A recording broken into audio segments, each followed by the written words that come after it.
এটি হলো একটি ইটের কলা। এই কাঁচা ইটগুলো তৈরি করে কিন্তু তারা তারপরে সে আগুনে পুড়িয়ে কিন্তু এই ইটগুলো শক্ত করবে। এই পাশে কিন্তু এক ভাই গুলো তৈরি করতেছেন, দেখতে পাচ্ছেন আপনারা। এই ইটগুলো তৈরি করে রোদে শুকাবে, শুকানোর পরে কিন্তু আগুনে পুড়ে এই ইটগুলোকে শক্ত করবে। এদিকে এক ভাই কিন্তু সেই ইটগুলো প্রসেসিং করতেছে। তো দেখতে পাচ্ছেন আপনারা, প্রতিদিন সকালেই কিন্তু তারা বিকাল পর্যন্ত এই ইটগুলো প্রসেসিং করার কাজে লেগে পড়ে। তারপরে ওই পাশে আগুনে পুড়িয়ে সেই ইটগুলো শক্ত করে মানুষের বাড়িঘর তৈরি করার জন্য তারপরে সেই ইটগুলো ব্যবহার করা উপযোগী হয়ে পড়ে।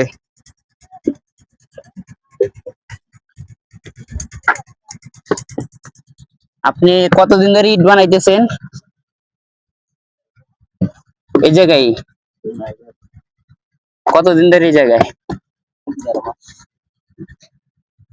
মানে এই জায়গায় কিভাবে খাজিরা কাজ করেন কিভাবে?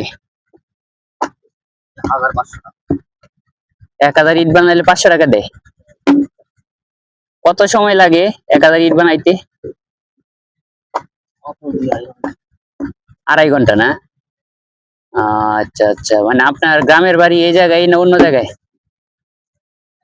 এনি গাইবান্ধা না? ওই জায়গায় টাকার ব্যবস্থা আছে না? তো দেখতেই পাচ্ছেন দর্শক, সে কিন্তু যে কাজ করে, যে হিসাবটা করে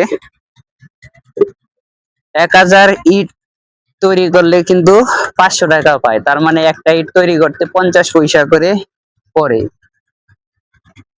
তো এভাবেই কিন্তু সাধারণ মানুষজন তারা ইট কলায় কাজ করে কিন্তু তাদের যে জীবনে যে রুটি রুজি আছে সেগুলো কিন্তু তারা তাদের সংসারের যে দায় দায়িত্ব গুলো রয়েছে সেগুলো কিন্তু মিটায়। এই পাশে শুধু একজন না, এরকম শতাশতি মানুষজন কিন্তু তারা কাজ করে যাচ্ছে অনবরত। তারা এই পাশে তারা কিন্তু ইটগুলো শুকিয়ে গেছে যেগুলো, এগুলো কিন্তু নিয়ে তারা সেই আগুনে নিয়ে পোড়াবে, তারপরে কিন্তু কাজটা শেষ করে দেবে। এইদিকে যদি আপনাদেরকে দেখায়, এদিকে কিন্তু তারা মাটিগুলো মিক্সার মেশিনের ভিতর ফেলে দিচ্ছে, তারপরে এক পাশ দিয়ে মিক্সার হয়ে সেই মাটিটা ভালোভাবে ফিনিশিং হয়ে বের হচ্ছে, আর সেটা একজন মানুষ গাড়িতে করে উঠিয়ে নিচ্ছে।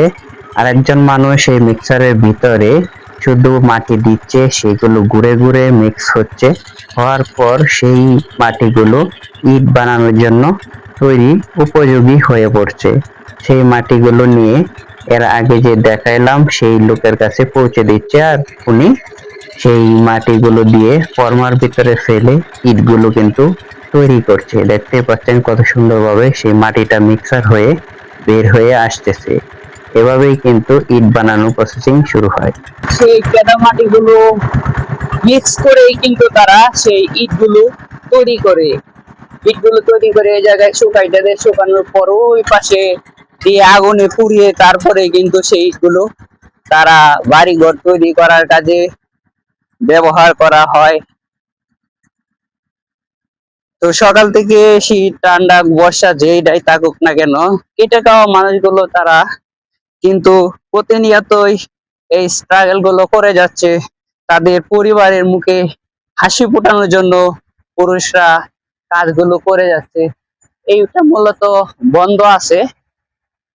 তো আপনাদেরকে যদি দেখাই, যে এই যে পাঁচটা দেখতে পাচ্ছেন, এই দিক দিয়ে মূলত এই যে এটার ভিতরেই কিন্তু সেই ইট গুলো রেখে তারপরে আগুন ধরানো হয়। তো দেখতে পাচ্ছেন এই যে জায়গাটা, এই জায়গাটায় রেখেই কিন্তু আগুনটা ধরিয়ে দেওয়া হয়। তারপরে ওই যে উপরে পিলারটা আছে, এটা দিয়ে কিন্তু ধোঁয়া উপরে চলে যায়। এই ইটগুলো এখন তারা বের করে ফেলবে, বের করে তারপরে কিন্তু আবারও যে নতুন ইটগুলো দেখতে পাচ্ছেন সেই ইটগুলো নিয়ে এসে আগুন লাগিয়ে দিবে। এরকম 3 থেকে 6 মাস পর্যন্ত কিন্তু আগুনে পুড়ে, পোড়ার পর সেই ইটগুলো বের করে।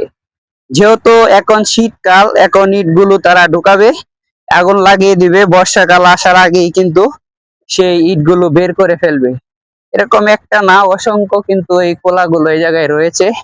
এবং সাধারণ যে লোকেরা কাজ করে তারা কিন্তু এই জায়গায় তারা থাকে, নিজেদের যে বাসস্থান তারা এই জায়গায় তৈরি করে নিছে। তো আশা করি বন্ধুরা গ্রামীণ পরিবেশের একটি সুন্দর ভিডিও আপনাদের সাথে শেয়ার করতে পেরেছি। ভালো লাগলে অবশ্যই ভিডিওটি লাইক করে দিবেন, চ্যানেলটিকে সাবস্ক্রাইব করে এমন গ্রামীণ পরিবেশে মনোমুগ্ধকর দৃশ্যগুলো দেখার জন্য অবশ্যই পাশে থাকবেন।